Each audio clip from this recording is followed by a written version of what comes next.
All right. So we are off. Pretty good sync up this time around, which is very nice. Having the sync is always nice. But yeah, I mean, we have Torje on the left, who is the one seed in this tournament, and Chromie on the right, who is the seven seed in this tournament, beating a lot of the tougher opponents in this tournament, the two seed Darker and the three seed Baker in order to get here. Torje, having a path here as well to get to the finals. Both racers, showing a lot of perseverance, consistency, skill, and just the desire to advance in this tournament and to ultimately win it from both of these runners. And both of them have earned the right to be here and deserve to be here in these best of five finals on this Sunday to conclude this tournament. Yeah, very true. I think Chromie has now earned the title of Chromium the Upsetter Light. So we are big gaming when it comes to that. This has been a really interesting tournament to watch for Chromie fans because Chromie has just done upset after upset, as a seventh seed, just kind of just going with the flow, just really showing that they want to prove that anybody can do anything in a tournament setting like this, regardless of what any preconceptions people might have of difference in strategy or whatever. Just as long as you show up and you show up to show out, you can do it, and that's pretty good so far. Yeah, I mean, I think best of three it's not a ton of matches, So I mean, if I think Baker in that semifinal ran into, issues that you wouldn't expect Baker to run into, but if you happen to do that in back-to-back games, then you're out of the tournament. So things can happen like that so quickly, and unexpected things and upsets have happened in these defeat Ganon tournaments, and it always surprises people. I remember someone telling me when I first had when we were first sort of getting going with these defeat Ganon tournaments, someone said like, oh well, the best players always win, like the one seed always wins in gaming tournaments, and it, time and time again in these tournaments that statement has been proven wrong. And yes, generally the best players do win, but in terms of expecting matchups and predictions, it's hard to do that because there's just so many variables, especially in the defeat Ganon race with this rule set, I think. Yeah, is my mic okay, by the way? Yeah, your mic's good. Okay. Let me know if it starts doing that again, because I might take this outside and smash it with a hammer. Yeah, no worries. Again. So, yeah, no, I mean, this is a different style of tournament, right? I feel like in speedrunning, literally anything can happen. If this was a fighting game, like Melee or Tekken or whatever, and the idea was that Torj is like a Tekken god, and Chromie is like a unranked or like really low rank in this setting, then yeah, I mean, you could say that theoretically Torj could never lose because you know how to punish really dumb mistakes, right? Oh, Ooh, Torj having a little bit of a weird time there. he's good. But this isn't a fighting game. This isn't Right. you can punish your opponent for their mistakes. This is you just have to kind of play to your game and play it well. Which theoretically you could do that in a fighting game. But I mean more so in this case, you really just have to hope for the best on your end, and essentially in some cases you just have to hope for the worst on your opponent's end. Yeah. And that's what's interesting about speedrunning tournaments, in my opinion, is that regardless of where anybody's skill is at in a matchup, it can always end up being a tragedy if somebody has a really bad happening occur, I guess. Yeah, I mean, Yesterday we saw Baker, break his stick in a swordless route, and just no coming back from that. It doesn't matter who you are. There's really no way to finish the game.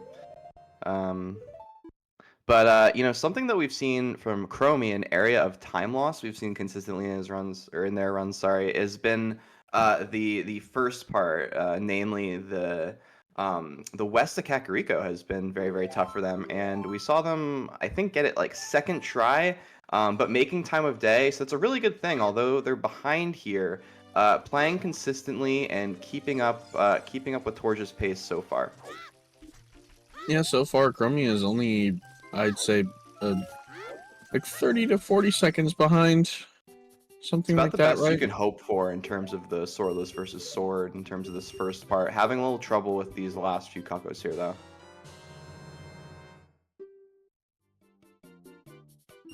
Yeah, very true. Only being a few seconds, like hoping for only being a few seconds behind somebody that is doing the swordless route is the most that you could hope for when you're playing sword route.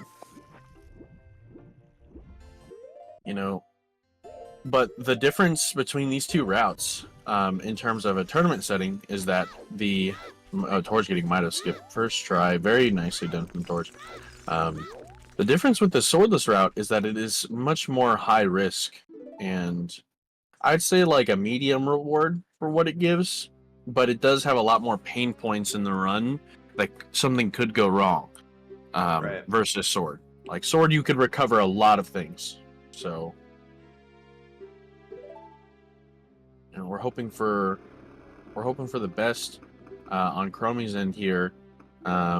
And I guess if you're rooting for Chromie, you really want to see Torje make some mistakes in this Deku Tree, because Torje is known for having very clean Deku Trees, just all around the board, regardless of category. I mean, this is the place where Torje has spent the most time in throughout the years, right? So,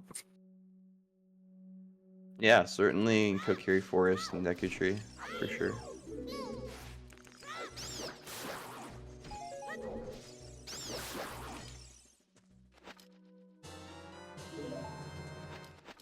Be interesting to watch to see if and when Torj does a safety save. Because I've actually seen Torj, if there's like one thing that they've maybe stumbled at, they've had like a little bit of sort of, I would call them stutters at wrong warp, just sort of not backflipping on the hump, and it hasn't happened a lot, but it's been one of the small things I've noticed in terms of um, a negative in terms of analyzing Torch's gameplay, which there aren't many, but um, it could be one of the ways that Chromie could pull off an upset here would be if Torj doesn't safety save and then somehow messes up wrong warp. Now the thing is, it's really difficult, right? Because that can happen, and then you take one match, but this is a best of 5. So, to sort of hope on that kind of thing happening, more than once, it's tough. I don't know. I think Chromie really, although they've been very consistent and played very well in this tournament, in order to actually come through with a win, something different, some different kind of approach or different kind of mindset, whether it be more consistency with Void Warp or just slightly better movement all around. Just need to be in that second gear today. yeah, we need to unlock our Gear 5 for this. No spoilers. Yeah, no spoilers, but we need to unlock our Gear 5.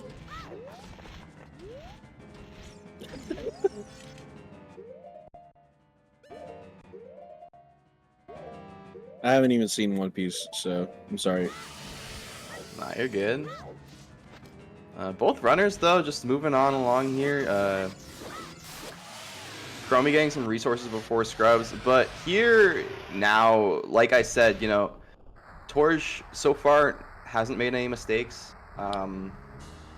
It's really going to be the second half of the run where Chromie needs to look to pull ahead here. So Chromie needs to, take damage from these Scrubs here quickly and continue to move on. And really has to be flawless from Chromie here in order to come back. You know, the unfortunate part is that taking damage from these scrubs is actually just slower than taking damage from Goma, which is something that I'm not sure Chromie is aware of, but or maybe they are and are just uncomfortable with the idea of taking damage from Goma and then recovering the fight. I totally get that as well. Um, it's just when you're in a situation where you have to like the idea is to take a game off of Torje or to take a set off of Torje. You really gotta kind of try and break out of a like the shell a little bit, and I guess Right. like in this case you wouldn't go for like the extra resources, you wouldn't go for like I guess you would try to take damage from Goma instead in this situation. Ooh, not getting the jump slash into Goma as they were hoping for. That can happen sometimes. I wonder how Chromie Torje. deals with these little Gomalings here. If they just throw a nut or use the shield, it looks like they're just gonna throw a nut. They did grab extra resources. Probably just gonna use the shield here. Nice. Not walking Torje up to a also target. It's scary. getting the double KO. Just wanted to mention Torje also just kind of having a flawless run in this first match. He's like 7 seconds ahead of his PB with this roll set. So let's see if he hits this insta clip. That's the clip frame, but it didn't work. So Void Warp it will be, and not a PB this time. Not going for the 8%er. What has happened to Torch? Playing to win today. Massive Torch moment. Ooh, targeting Zelda like really early there, but it doesn't matter. I don't understand. I'm just gonna shut up.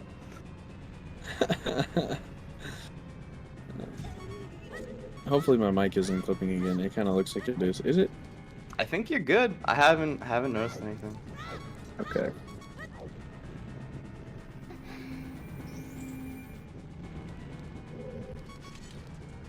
But yeah, I think you know, no really, you know, except for Instaclip, I'm not even sure you can really consider that a mistake. Other than that, pretty much a perfect race for Torje. Yeah, I mean, as good as you could hope for in the event of missing, I guess, rather the clip frame or, you know, unfortunately the angle at which you're supposed to ESS. Yeah, getting the kiss, I mean, Torj just trying to make quick work here is what it's looking like. Bro wants to go back to playing Marvel Rivals really badly.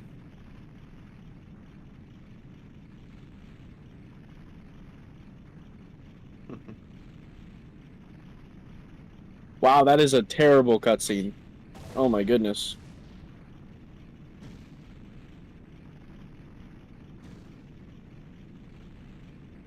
I'd love to see Chromie just go for Instaclip here. The one try. Excuse me. The one try for Instaclip. We'd love to see it.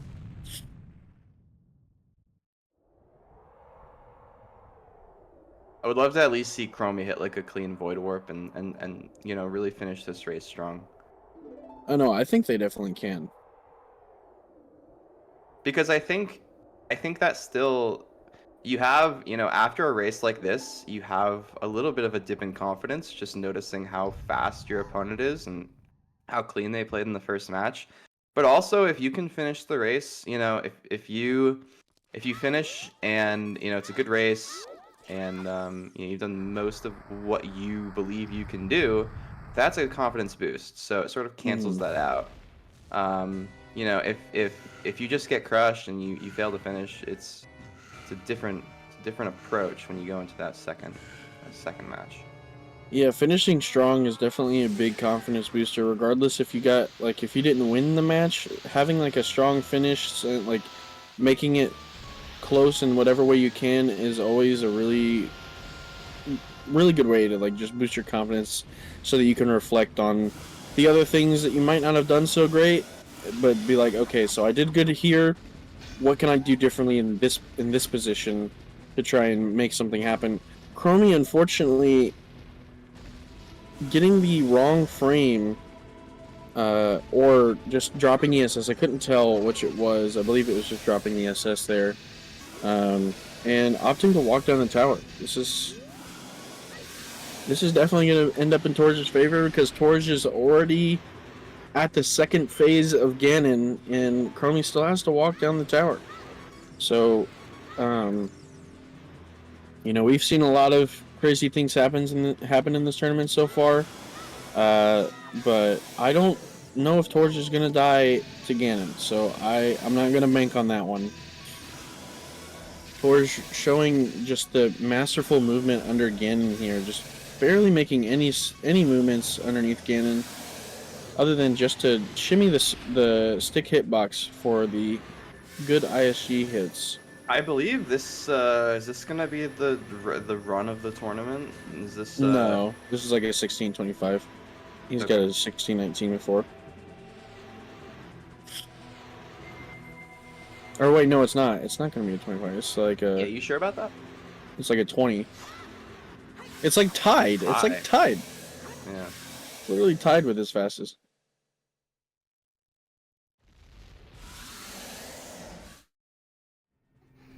I forgot this like cutscene isn't as long as I normally think it is.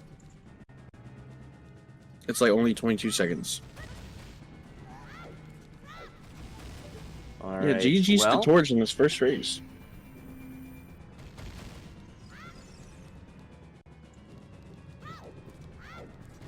Fast we diff.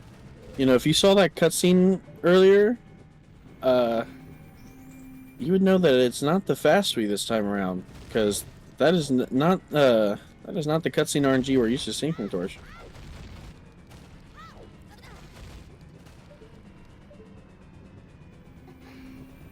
I wish I knew more lore about the fast Wii, but from my understanding, Skater just seemed to be really upset that it looked like Torje was just having a faster collapse cutscene. If I'm not mistaken, it seemed like there was a time where Skater was like, "How is Torje having just overall faster collapse cutscenes than me?" Sounds like a skill issue, I guess. I don't know. Nah, I don't know. Yeah, I don't know.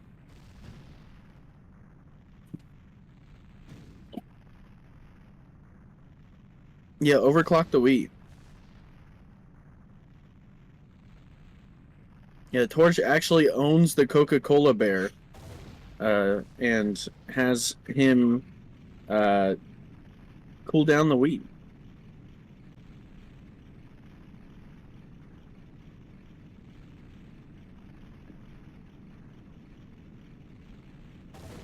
Yeah, that's actually an interesting point. If Tassers know about the difference in the collapse cutscene, how do they manipulate the cutscene RNG? Like, is there any way to manipulate the cutscene RNG in a TAS? Because they have to do a whole entire playback. So how do they manipulate it to be really fast? I don't know. Yeah, I was thinking that. I was afraid that was gonna be the answer, Torj. Like that's. Can you imagine recording that part of the task? Like just sitting there and hoping you get a good one. Do they just splice together the segments, or do they actually do an entire full playback? Yeah, are there? Can't splice and test, yeah, so I was they have about to to just ask. repeat it. So there are like rules in a task of like what you can and can't do. Interesting. Just load the state before the cutscene and do different inputs. That's ridiculous. All right. Daily Haley plug. Yeah, should we ban this guy? No, I'm just kidding. Kidding.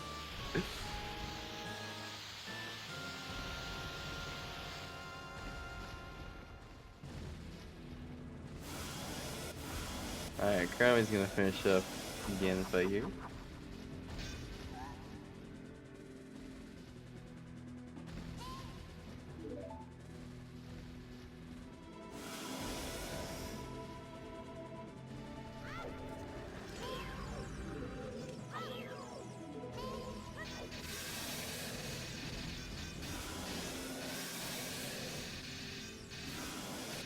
You know, kind of off topic here, but you know, for the longest time growing up, I didn't know that sayonara was a Japanese word. Did you know that, Thunder? Uh, yes, I did know that. Like even like as a young person, just like when people said sayonara, like you already knew. I didn't know when I was like a child, but when I was in like high school, I think I probably knew. Yeah. That's interesting. I didn't know for a while I mean, I until think I I started eventually asked thinking about it. myself the question, like, why am I saying this? Or I don't think I've said sayonara that much in my life, to be honest. I don't know. Yeah, yeah. I mean, it's not something that even Japanese people say that often. Because if you say that, then you intend on never seeing somebody again.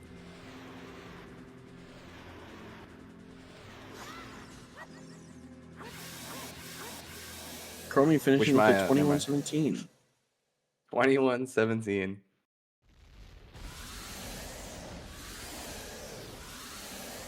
Wait, you wish you're what? I was gonna crack a joke, but the time has passed. I mean, we got a couple seconds, right? Nah, we're good. We're good. Oh,